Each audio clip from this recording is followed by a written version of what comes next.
बहुत ही गरीब परिवार का एक बेरोजगार युवक नौकरी की तलाश में किसी दूसरे शहर जाने के लिए रेलगाड़ी से सफर कर रहा था। घर में कभी कभार ही सब्जी बनती थी, इसलिए उसने रास्ते में खाने के लिए सिर्फ रोटियां ही रखी थी। आधा रास्ता गुजर जाने के बाद उसे भूख लगने लगी और वह टिफिन में से रोटियां निकाल कर खाने लगा। उसके खाने का तरीका बहुत अजीब था। वह रोटी का एक टुकड़ा लेता और उसे टिफिन के अंदर कुछ ऐसे डालता मानो रोटी के साथ कुछ और भी खा रहा हो, जबकि उसके पास तो सिर्फ रोटियां थीं। उसकी इस हरकत को आसपास के और दूसरे यात्री देखकर हैरान हो रहे थे। वह युवक हर बार रोटी का एक टुकड़ा लेता और झूठ-मूठ का टिफिन में डालता और खाता। सभी सोच रहे थे कि आखिर वह युवक ऐसा क्यों कर रहा था। एक व्यक्ति से रहा नहीं गया और उसने उससे पूछ ही लिया कि भैया तुम ऐसा क्यों कर रहे हो, तुम्हारे पास सब्जी तो है ही नहीं, फिर रोटी के टुकड़े को हर बार खाली टिफिन में डालकर ऐसे खा रहे हो मानो उसमें सब्जी हो।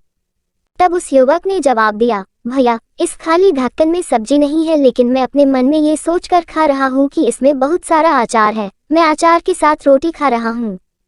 फिर व्यक्ति ने पूछा, खाली ढक्कन में अचार सोचकर सूखी रोटी को खा रहे हो, तो क्या तुम्हें अचार का स्वाद आ रहा है?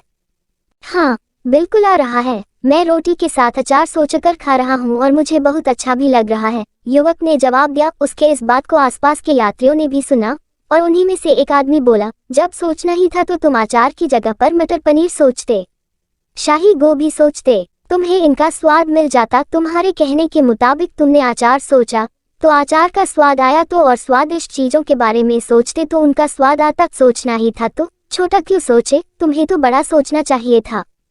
दोस्तों, इस कहानी से हमें ये शिक्षा मिलती है कि जैसा सोचोगे वैसा पाओगे।